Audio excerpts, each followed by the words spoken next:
How did it feel? Well, it did feel better because, you know, Interesting, I noticed. pressure was off. Yeah. He went from negative to, there's like, it was a neutral, then a negative, and then I just, it seemed gentle. Yeah. His maybe more gentle. Yeah. Mindset. Just kind of like. Please. Repeat what you said about Steve's work. That's wonderful. He's one of our students, so he was much softer, and his Randori was a whole different level. Yeah. It's the best you've been all week. Well, you know, but I guess from my perspective, it's kind of like, yeah, you know, the pressure's off. You know, I'm not going to do it right, but you know, it's all right. These guys aren't going to kill me. That's a great mindset. You know, they're trying to, but they won't. Right. I suspect if you kick it all the way up to full punches, full speed, going wild, and I think it is important when we run into what we think of as failure conditions, what we run into when we think of failure conditions, that we maintain it all the way. Because that will open up possibilities that would not otherwise be. There's a whole body of work that happens in the extreme cases when, it looks like it's already over.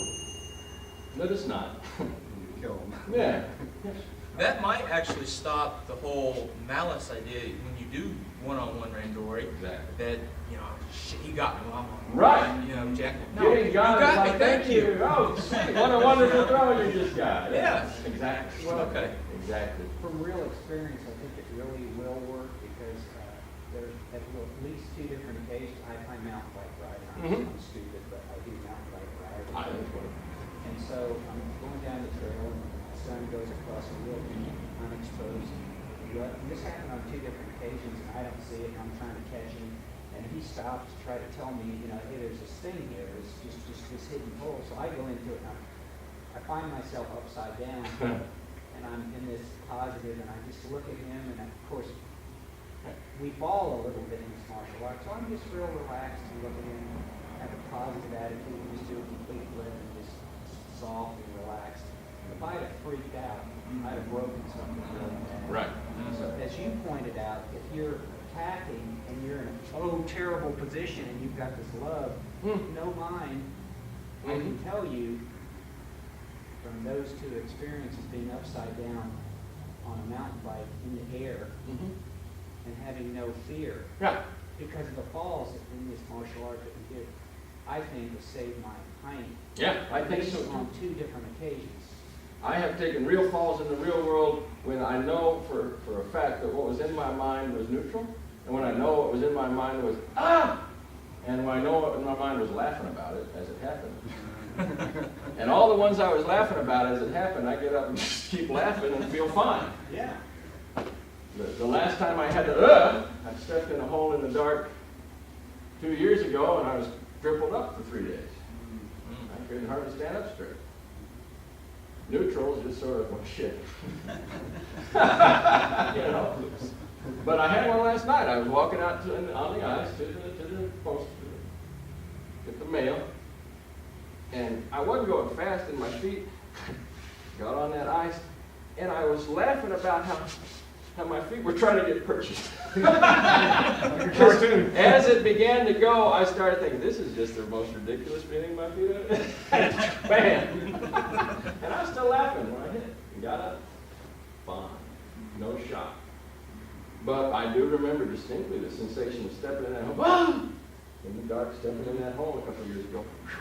And boy, a whole different effect in the body. So our sensitivity is really profound. And it does save your innocence. It has a protective quality. It has a different quality all about it. So that's a really neat experiment. I thank you very much for inspiring me to get up this morning after 5 days of this stuff.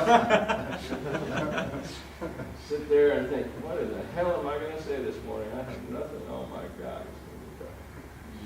But the chaos inside, and we choose to make our world into a more functional or dysfunctional world. We choose to come into Planet Dojo. And you walk into dojos and they're full of people that are paranoid and crazy and fighting for every inch. And you walk into dojos and it's full of people who are having a good time laughing and positive energy. You know, I took karate when I was an undergraduate for a couple of years. And Yeah. what really was the culminating point for me that I quit Mhm. was, you know, I just realized that 95% of people in my group were just trying to learn how to beat the crap out of something. Mhm. You know, that wasn't why I was there. Right. That wasn't why I was there. I just dropped it for years. Right. The ultimate warrior, that fantasy of the super empowered superhero who can conquer all fears, winds up being the ultimate bully. But see, that's it. Yeah, you were Yeah. talking about the fear and love situation. But see, that kind of an attitude that you're just describing is a perfect example of somebody who's really fearful. Right. Exactly. They have to feel, you know, they got all this training, they got all these skills because someone's going to hurt them if they don't. Right. But your dojo has always used embody that peaceful, gentle. Tries to, and we're just doing it more consciously. There's something in Zen, they call it the Dharma that drives out fear. And no matter how much power you accumulate, how much money you accumulate, how much technique you accumulate, how much whatever you accumulate to try to extinguish fear, it never seems to quite work out that way. No matter how thick you make your walls, or how strong you make your strategies, or how clever you get, no matter how smart, no matter how rich, how deep your moat is, how many tigers you keep on your property to eat the people that might climb over the fence and under the wire, how many landmines you put in your ground around you,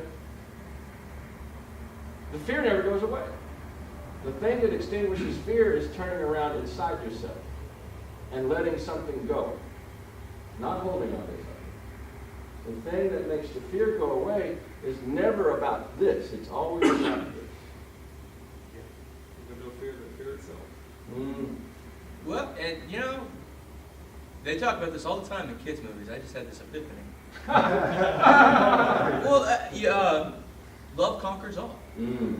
I mean, It sounds dumb. it sounds dumb. Yeah, boy, it sounds naive. Yeah, all you need is love. Sounds dumb. You know, that's right. Yeah. They were, but you know, but you never really talk about it. You never really experience it. You don't get You the don't have idea a of physical play with embodiment it. of Right. It stays an idea. And ideas are wonderful. Back to ideas. Ideas are- Understanding ideas is powerful, but it doesn't do the job. Right. What we practice is what we become. It's putting it into a fully embodied experience repeatedly, makes it conditioning, makes it imprinted into your being, and makes it something that is expressed to the whole world. You can't just absorb the idea. Well, you can. I learned this because I absorbed it. But then I can regurgitate it. No, And it you looks have nice. to integrate it. But that's the difference with. And you have to transmit it, yeah. The difference between Eastern and Western philosophy. Yeah.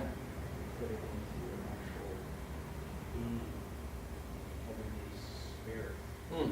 We don't get that in Western philosophy. It's all about democracy. Good ideas too. Yeah. Be it. Yeah. Well, that's lovely. Hey, we're done. There'll be an Aikido at noon. So, probably. Wow.